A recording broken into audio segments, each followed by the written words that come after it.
Just moments ago, Donald Trump sent a warning so powerful it shook Britain to its core, leaving Prime Minister Keir Starmer fighting for survival and pulling King Charles into the storm in a way no one ever expected. This is not normal politics. This is a crisis tearing through Britain, shaking Parliament, rattling the economy, and sparking outrage on the streets. What you're about to hear is a story of betrayal, power, and collapse unfolding in real time. And the ending could change Britain forever. Has Britain just witnessed the beginning of its greatest political collapse since Suez? Stay with me, because what you're about to hear is not speculation. It is the inside story of a crisis exploding in real time. Donald Trump did not hold back. In a speech broadcast live to tens of millions, the former US president turned global spotlight directly onto Britain, declaring that Keir Starmer's government had betrayed its own people. His warning was brutal and unmistakable.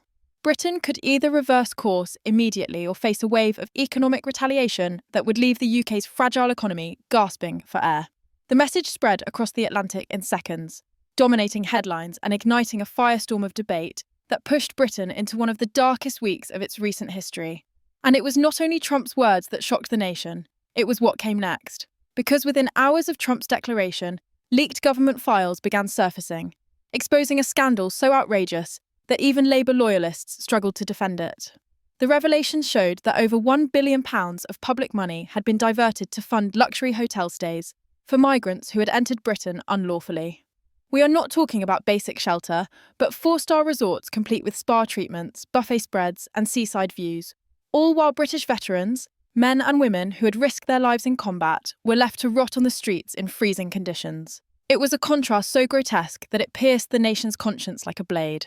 Images began circulating almost immediately. Veterans with medals pinned to their chests crouched under bridges, shivering through cold nights, while glossy photos emerged of migrants sipping cappuccinos in hotel dining rooms, their tables lined with newspapers and plates, stacked high with pastries. Social media exploded in fury. Hashtags like "Dead Vets First" and "Sad Betrayed by Labour" surged across platforms, gaining millions of shares within hours. Families who had buried sons and daughters in Iraq and Afghanistan were now marching through London with photographs of their loved ones, demanding to know how the government could honour strangers in luxury while Britain's own heroes froze in doorways. Trump seized on the outrage with calculated precision. "A nation that abandons its veterans has lost its soul," he declared in follow-up remarks, his words amplified across American and British media alike. The effect was immediate. Investors panicked. Several American corporations, already uneasy about Britain's direction under Starmer, began pulling back. Tech giants drafted relocation plans to Dublin and Frankfurt. Billions were wiped from UK markets in less than 48 hours, leaving Britain's economy weaker than at any point since the financial crash of 2008. And then came the moment no one believed would happen. King Charles, long bound by the strict tradition of royal neutrality, broke his silence. At a charity gala for veterans, with cameras rolling and journalists crammed into the hall, the king delivered words that landed like a sledgehammer on the government's credibility. "Those who have served this nation with honour and courage," he said, pausing to let the silence thicken, "deserve our care before all others." In that instant, the monarchy itself had weighed in. It was a direct, unmistakable rebuke of Keir Starmer's policy. A break with precedent so dramatic it sent shockwaves through the political system. Palace insiders, speaking quietly to reporters, revealed that the king had already been funneling his own personal funds into shelters for homeless veterans, covering a moral vacuum left wide open by the government. The optics were devastating. On one side, a monarch personally stepping in to protect the men and women who had fought for Britain. On the other, a prime minister defending the placement of migrants in luxury suites. The damage was beyond repair. News networks played split-screen montages, wounded veterans begging outside supermarkets on one side, migrants sipping champagne in hotel lounges on the other. It was not a debate anymore. It was a moral indictment, and Starmer was at the centre of it. Within days, protests erupted in London, Manchester, Birmingham, and Liverpool. These were not fringe demonstrations, not radical activists on the margins. These were families of service members, pensioners, working-class parents, and students marching shoulder to shoulder. Parliament Square echoed with chants of "Homes for heroes, not hotels for migrants." A cry that pierced every speech, every headline, every broadcast. Westminster Bridge was shut down by veterans in wheelchairs carrying placards that read, "Why are we forgotten?" The image went viral worldwide. Men missing limbs, medals pinned to their chests, demanding dignity, while Britain's government defended its most indefensible policy. Each Prime Minister's questions became a bloodbath. Starmer's answers grew shorter, his tone more defensive, and his posture revealed a man cracking under pressure. Even Labour MPs, who had once stood firmly behind him, began to fall silent, unable to justify the government's decisions. And when a Conservative MP stood in the Commons and read aloud a statement from James Paterson, the homeless Royal Marine, whose photograph outside a McDonald's had become the defining symbol of the crisis, the chamber fell into unbearable silence. "I risked my life for my country," Paterson's words echoed. "Now I sleep on the street while strangers live in luxury. Is this the Britain I fought for?" The camera cut to Starmer, his face tight, his hands clasped, the weight of a collapsing government visible in every frame. But this was only the beginning. For what followed was darker, more explosive, and far more dangerous than anything Britain had seen in decades, because the moral collapse was now feeding into something far larger, an economic crisis, an international rebuke, and a question Britain had not faced in generations. Could the government itself survive the month? The silence in Parliament that night was not just a pause, it was the sound of a government breaking. By the following morning, headlines screamed of betrayal, broadcasters replayed the Royal Marine's haunting words, and the streets outside Downing Street swelled with protesters carrying banners that read, "Britain's shame."